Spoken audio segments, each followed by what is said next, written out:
Canon event as an Arsenal fan. I'm actually recording this on the day that Man United have just beat us there 3-2. So don't get it twisted. I'm absolutely disgusted. I'm kind of like lost for words. So if I'm very slow here, bear with me. But basically this is a video kind of talking about darker times in in our history.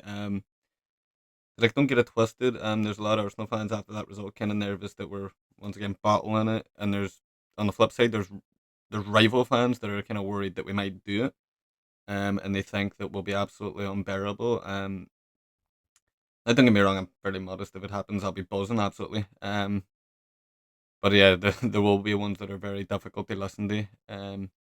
But I feel like we have the right to be unbearable when I kind of list out some of the things that we've had to put up with over the years, and especially me growing up. A lot of this was me kind of coming through my youth into the fine strapping young man I am today.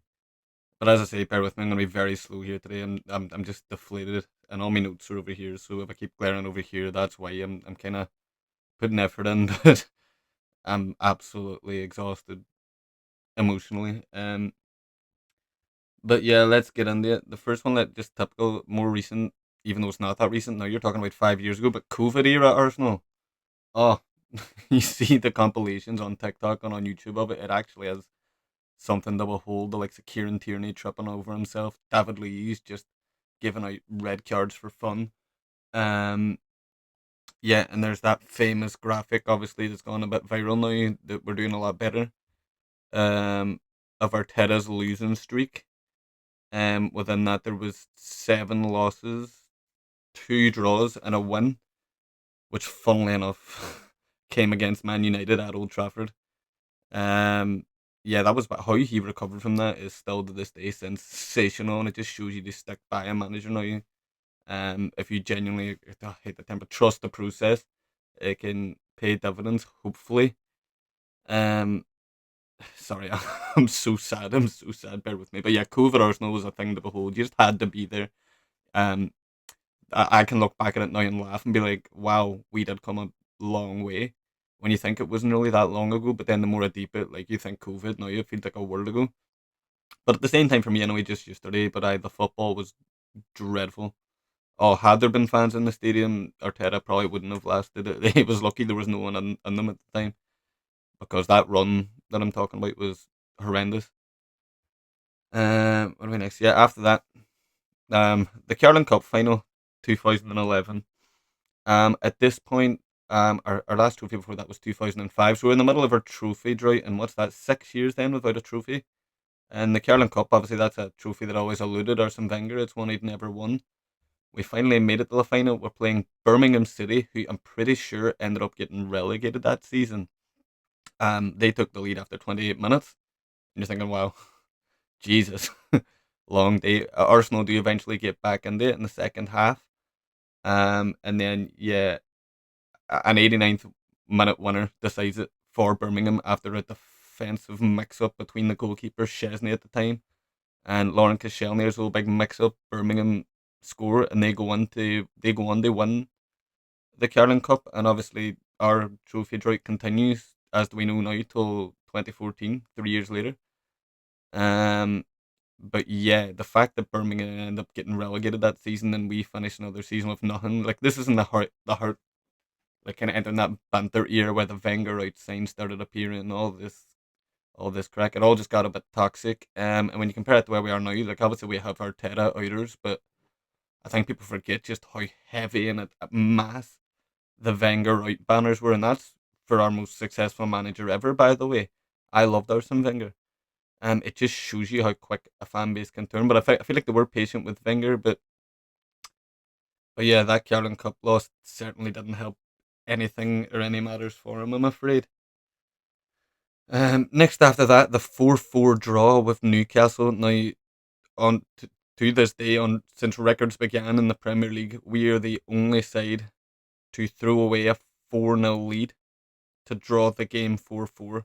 Now, we went 1-0 up inside, what was it like? Hold on, I've got it here. It was inside a minute. Anyway, inside 44 seconds, we were 1-0 up. We were 3-0 up inside 10 minutes. and we went in at halftime 4-0 up. Now that should be it. You should be one eye in the next game. Just see it out. Be professional. Don't do anything stupid. Come out the second half. We do something stupid. Abe gets a red card, and the tides turn.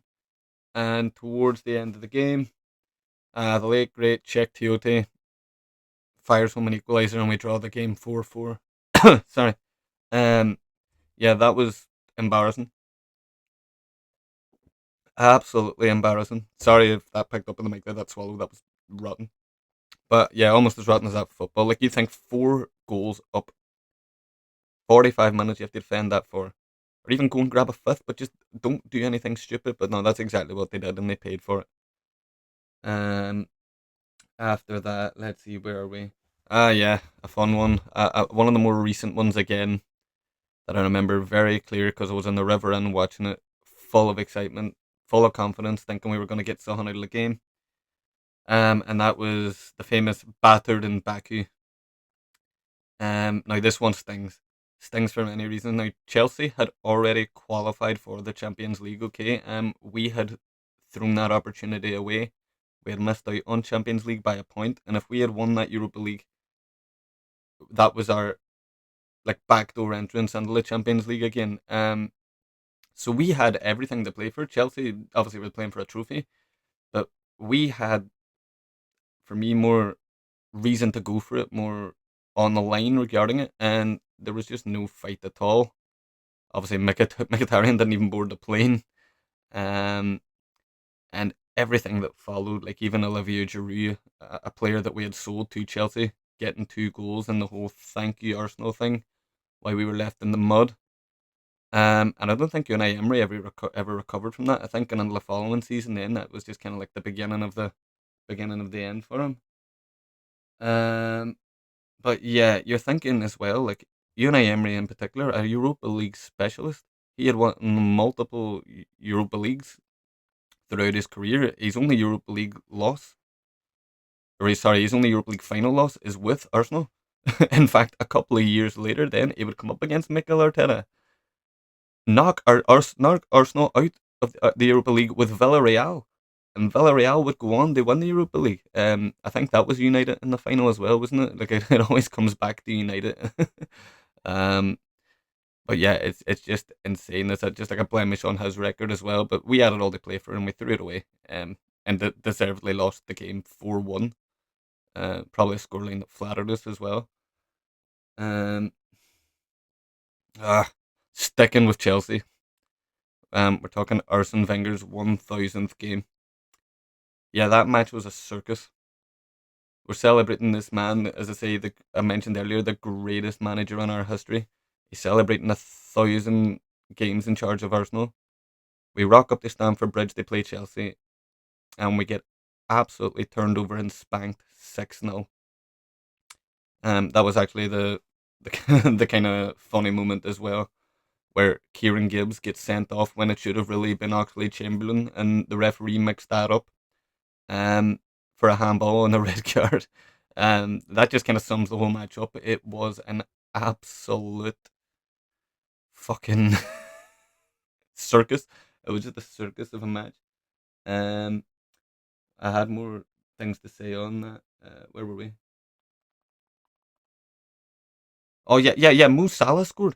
Mo Salah scored. I'm pretty sure that was his first Premier League goal. Now this is the man that was the flop at Chelsea. Gets on the score sheet against us, and then you think of Wenger's rivalry in particular with Mourinho.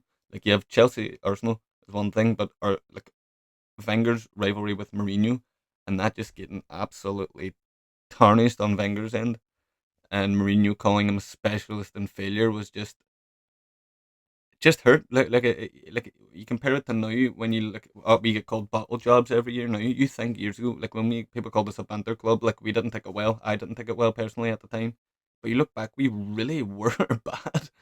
Like it's almost unforgivable when you look back when you see where we are now. Next up, yeah, Adebayor. Let's talk about Emmanuel Adebayor. He was a striker at Arsenal. He done okay. He was actually the first Arsenal goal scorer I've ever seen. Funnily enough, my first match. Um, 2008, full enough, back against Birmingham City. We drew 1-1. Adebayor scored the penalty for us. We sold him to Manchester City. Um, and then, yeah, we're playing them. We lose 4-2. We lose the match 4-2. Adebayor scores and he runs and covers more distance than I think I've ever seen him cover in his entire career. To run the other end of the pitch to the Arsenal fans, knee slides with his arms out like that. And obviously the Arsenal fans are hurling abuse at him, and it's just him basically giving his two fingers up first, like here I'm on the bigger and better pastures, and I just get sick thinking about it. But it like this list progressively gets worse. The further I go down, the more sick I get. So I don't know if this is a bad time to do this video, but yeah, after that, another fairly recent one. Um, Granit Xhaka telling the Arsenal fans to fuck off. So we were playing Crystal Palace, I believe it was, and Xhaka had an absolute shocker. It was not good. The whole team wasn't good, but Xhaka in particular was bad. Um, and he was getting subbed off. He was the captain on the day. He was subbed off, and he's walking off, and the Arsenal fans are giving it large, shouting abuse at him, and he's inviting it. He's like, "Yeah, bring it on, come on," and he's cupping his ear. He's like, "Yeah, yeah, lay it on me." Hands off the captain's armband, whips off the Arsenal top, and storms down the tunnel.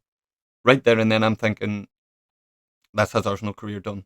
That's You'll never see Xhaka in an Arsenal shirt again. He's whipped that off almost like poetically, telling us he's never wearing it again. Shortly after that, Unai Emery gets the sack. Mikel Arteta comes in. We know how the story goes. Arteta revitalizes Xhaka's career. Xhaka stays another couple of years and leaves almost like a cult hero. Like you think his final game, the Arsenal fans are chanting, "We want you to stay. We want you to stay." Like how it went from such a dark point to such a light is actually mind-boggling. But at the time, I thought there was no recovering from that. But yeah, I love Granit Xhaka. I think it's great seeing him back in the Premier League and doing so well with Sunderland. Um, yeah, good for him. However, I did back Sunderland in the last man standing this week, and West Ham absolutely pumped them. So yeah, I don't feel good with them this week, especially after United or Arsenal went and made my weekend worse. Um, oh yeah, here's a fun one. Uh, Bayern Munich with an aggregate score of 10-2, winning 5-1 in both legs, home and away. For a long time, I felt like every year we were drawing Bayern Munich.